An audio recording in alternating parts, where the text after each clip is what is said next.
The Black Death first reached England in 1348, killing perhaps half the country's population.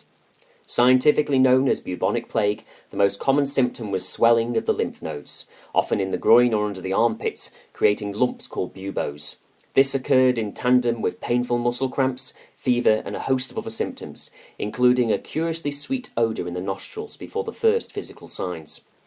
Originating in China, the infection travelled along the great trade routes like wildfire, and was likely transmitted via fleas from infected rats. The treatments of the time seemed just as severe as the symptoms, with bloodletting and forced vomiting being commonly used. Sweating was also employed as a last resort, designed to purge all corruption from the blood. Although roughly 6 million people were to die in England over the following years, the government handled the situation surprisingly well and did not experience the severe reaction seen elsewhere in Europe, such as the chaos and total collapse of the court which occurred in France. It should also be remembered that Britain was at this time a rural country, with 90% of the population living in the countryside. William Dean, a monk of Rochester in the 14th century, wrote that so great a multitude died, nobody could be found to bear the corpses to the grave. Men and women carried their own children on their shoulders to the church and threw them into the pit. The plague returned many times after its initial arrival, though never with the severity of the first crisis. The last major outbreak was the Great Plague of London in 1665 to 66, which ended with the Great Fire. The Peak District did not escape the plague, and over the centuries many people died. The most harrowing stories come from the last great outbreak in 1665. Over the centuries, the Peak District was afflicted with plague many times, but one of the most harrowing stories of all comes from the small market town of Eyam, on the edge of the high gritstone of Scotland that spread across the northern part of the Peak District. As the warm summer of 1665 began to fade, the assistant tailor George Vickers received a parcel of cloth from London. Within it, unseen and unbeknownst to him, were fleas carrying the deadly bubonic plague. The infection spread rapidly through his house, claiming himself, his 2 stepsons, his employer, and his closest neighbours. Soon, whole families were devastated with a pattern almost too random to be believed. Some people remained healthy, whilst all around them their family fell. Some lay dying, only to recover at the final hour. However devastating the plague in Eyam, it did not spread to the neighbouring towns and villages due to the heroic acts of the local villagers. The earliest surviving records do not make it clear how the most terrifying of decisions was made, but it is thought by many that the Reverend William Mompesson was the man who made it. With the first cases of plague, the rich and wealthy landowners had fled the village, but the 800 or so left had no easy choices. As soon as the plague arrived, Mompesson called a meeting with the parishioners, urging them to find strength in their religious convictions. He quoted from the Gospel of John, saying, "No man hath greater love than this, than a man lay down his life for his friends."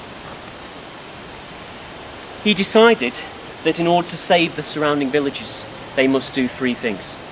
Number 1, they must cut off all outside contact.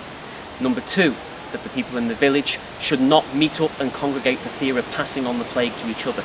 And number 3, that any bodies should be buried as close to home as possible, not in the churchyard, for fear of spreading the infection.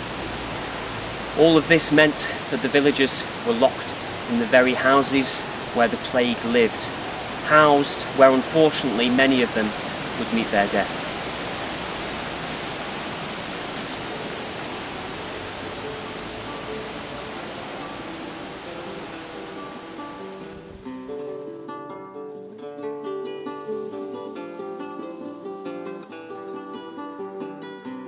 From the church, a short journey brings you to the wooded valley of Cucklet Delf, a true haven in the time of the plague.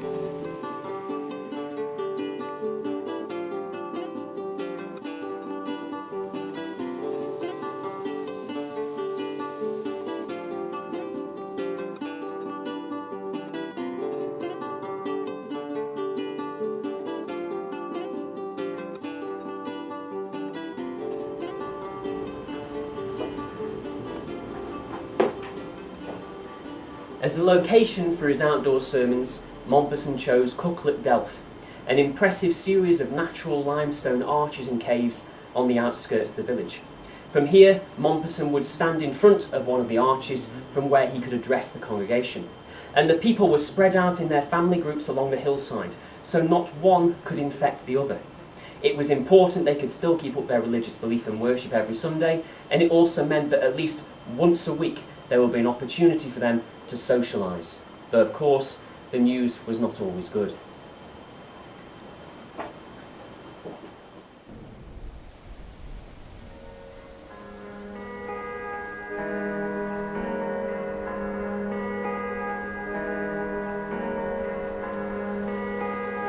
It's hard to believe that this eerie cave provided safety and security during such dark days.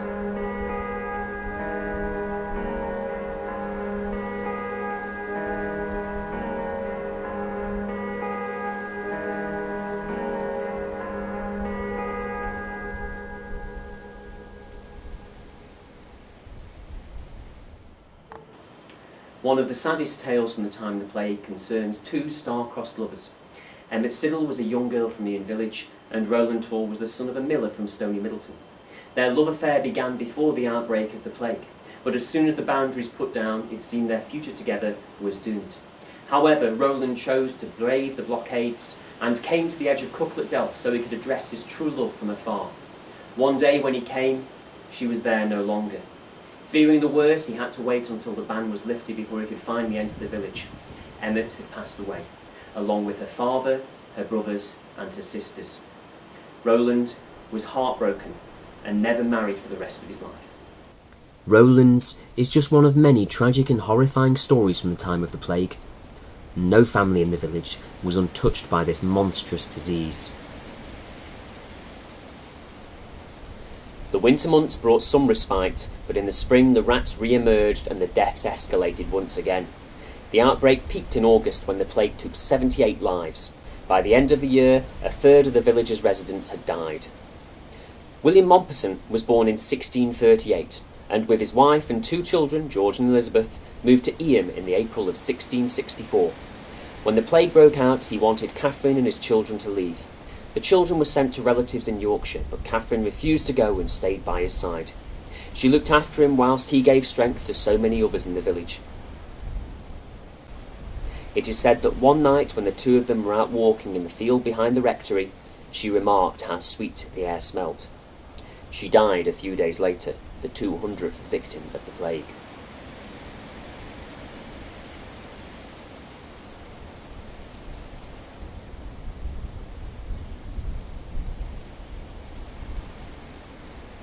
Throughout the course of the plague, the residents of the surrounding villages kept up their unwavering support for Eyam. Now, this may have been a selfless act, but you must also remember that had the cordon broken, there was a risk of spreading plague to the other villages in the area around. Now, the villagers, of course, needed to have food, and the surrounding villages brought the food in and dropped it off at certain points around the village. Often there would be a boundary stone into which there would be a hollow at the top where they would put vinegar or water. The villagers would leave money, and then the other surrounding villages would leave them food. They actually didn't ask for any payment, but so strong were the villagers of Eyam that they insisted upon leaving it. To the side of me here is Mompesson's well. Originally this was a well put in place for horses passing on the pack horse route, but this was employed during plague times as a place where money would be left within the waters, which they thought would cleanse the coins, and then food would be left nearby. The well, of course, takes its name from the Great Reverend.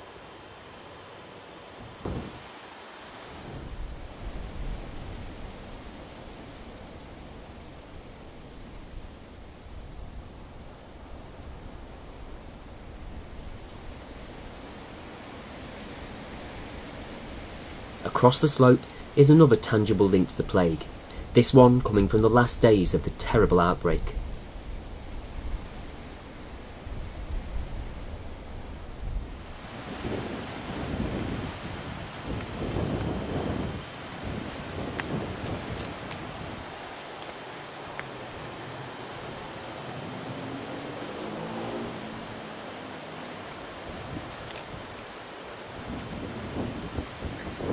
By the late summer of 1666, the plague that had swept through Eyam was coming to an end, but it still had one final disastrous story to tell. Where we're standing now is known as the Riley Grave, so it was built on Riley land, but in fact is the final resting place for the Hancock family. In the first week of August, Mrs. Hancock lost the 6 children and her husband. She had to drag all of their bodies to the middle of this field, where each grave was dug by hand. After the outbreak of the plague, she went to live with her elder son in Sheffield, and it was one of his descendants who returned here to place the gravestones and markers that we see today. A tragic tale of loss towards the very end of the plague. And as the epitaph reads on this gravestone here, "As I do now, so must thou lie. Remember, man, that thou shalt die." The omnipresence of death was always there.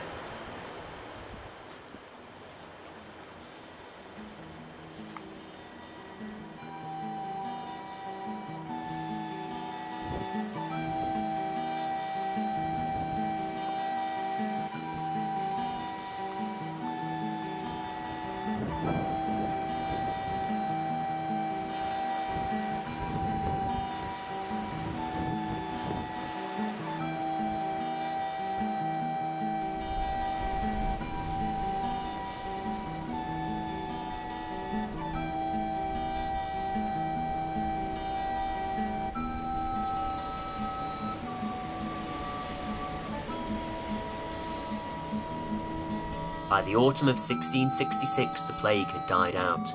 With the villagers now hyper-vigilant about pests and waste, it is reasonable to assume that the rat population decreased dramatically. William encouraged the remaining villagers to burn all clothing, bedding and furniture. Homes were fumigated.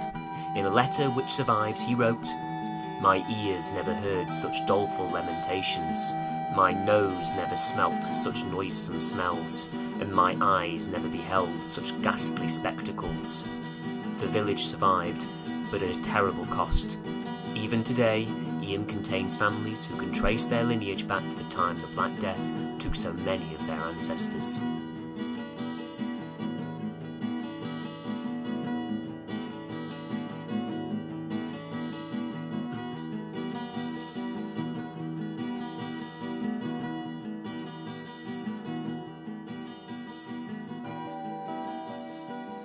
The plague also had significant religious consequences throughout this period. The omnipresence of death inspired greater piety in the upper classes, and also paved the way for the Protestant Reformation. The average individual in medieval culture perceived the clergy to be an elevated social group. However, the Church made the mistake of identifying the cause of the Black Death to be the sinful behaviour of men. The unusually high death rate amongst the clergy in particular, who would have been expected to receive special protection from God, led people to lose faith in the Church as an institution. The Black Death was also a trigger for the promotion of vernacular English, with the number of teachers who conducted lessons in French vastly reduced. This in turn contributed to the late 14th century flowering of English literature, represented by such great writers as Geoffrey Chaucer and John Gower. A noticeable after-effect of the Black Death was a shortage of labour and a corresponding rise in wages. This was brilliant news for the peasants working the medieval land, but bad news for the lords.